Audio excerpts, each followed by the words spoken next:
The flames swallowed the night sky, crackling and spitting sparks into the darkness as smoke rose like a monster. Emma stood barefoot in the dirt, her heart pounding as her family's wheat field, everything they had worked for, everything her late father had planted, turned to ash. Her lungs burned from the smoke, but it was nothing compared to the fire inside her chest. She knew who had done it. The same group of boys who mocked her boots at school, who sneered when she sold vegetables at the market, who called her farm trash.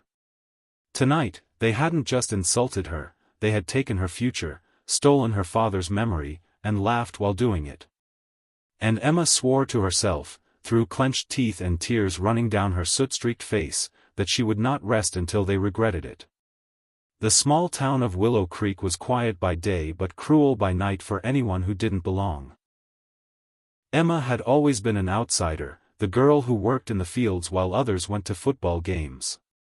Her mother was sick, her younger brother too small to help much, and so Emma had learned to carry burdens heavier than her own body. She knew how to fix fences, mend roofs, and survive on little. But nothing had prepared her for standing in front of a burning field that represented years of backbreaking work. As the flames ate away the last rows of golden wheat, she collapsed to her knees, sobbing into the soil her father once tilled. Then she wiped her tears with the back of her sleeve and rose. There was no one else to fight for her family. She would have to do it herself. Emma's first challenge was silence. The sheriff didn't care. He dismissed her, saying it was probably just a stray fire. The townsfolk whispered sympathy but offered no help. And the boys, the bullies, still strutted through the diner, laughing loudly, high-fiving each other. Emma's hands shook when she saw them. She wanted to scream, to throw a chair across the room, to tell the world what they'd done. But she stayed quiet, waiting, watching.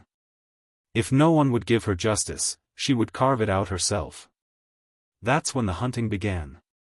Emma was no ordinary farm girl, she had grown up in the woods with her father teaching her tracking, teaching her how to read footprints, how to move silently through brush, how to aim steady with a bow.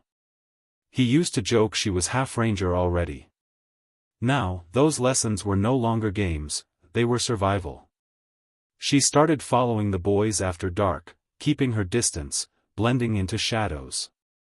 She memorized their habits, the one who always smoked behind the gas station, the one who took shortcuts through the woods, the one who rode his dirt bike too close to her family's land.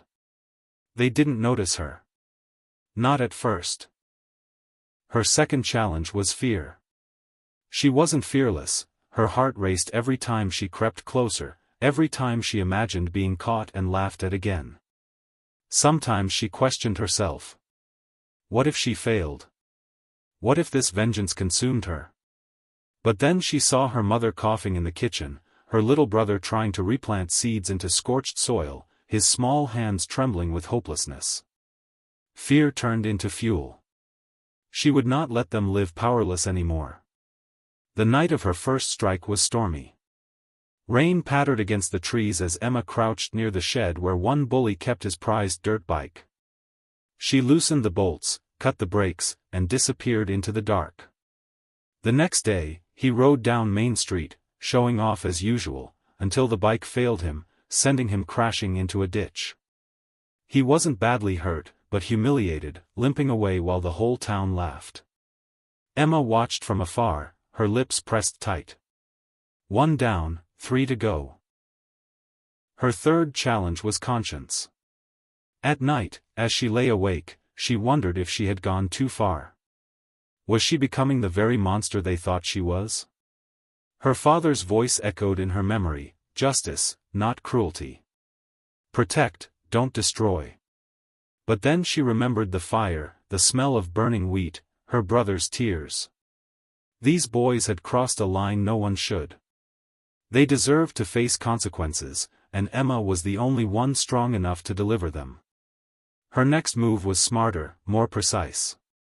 She caught the second bully sneaking through the woods late at night. She followed, quiet as a shadow, until he stopped to light a cigarette. Before he could take a drag, Emma's voice cut through the darkness. enjoying the woods you almost burned down?" He spun around, panicked, but all he saw was a silhouette with a bow drawn tight.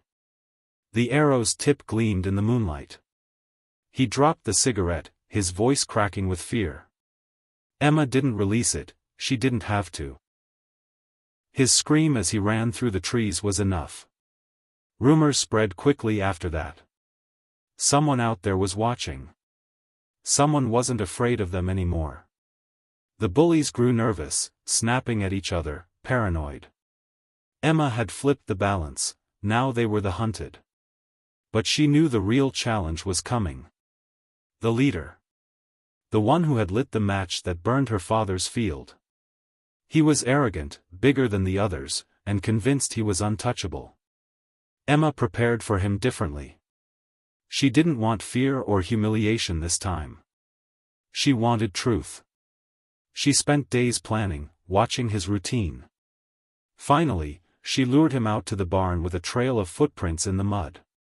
When he pushed open the door, thinking he had trapped her, the barn filled with a sudden slam as Emma locked the gate behind him. He turned and saw her, face smeared with ash, bow steady in her hands. "You think this is a game?" Emma's voice shook with anger, not fear. "You burned my family's field. You laughed while everything we worked for turned to dust. Look at me now." "Who's laughing?" The boy stammered, trying to bluster his way out, but Emma stepped closer. "You're going to confess. To the sheriff. To the whole town. Or I'll make sure you never forget what it feels like to be hunted." Something broke in him that night. The fire in Emma's eyes was nothing like the weak girl he had mocked.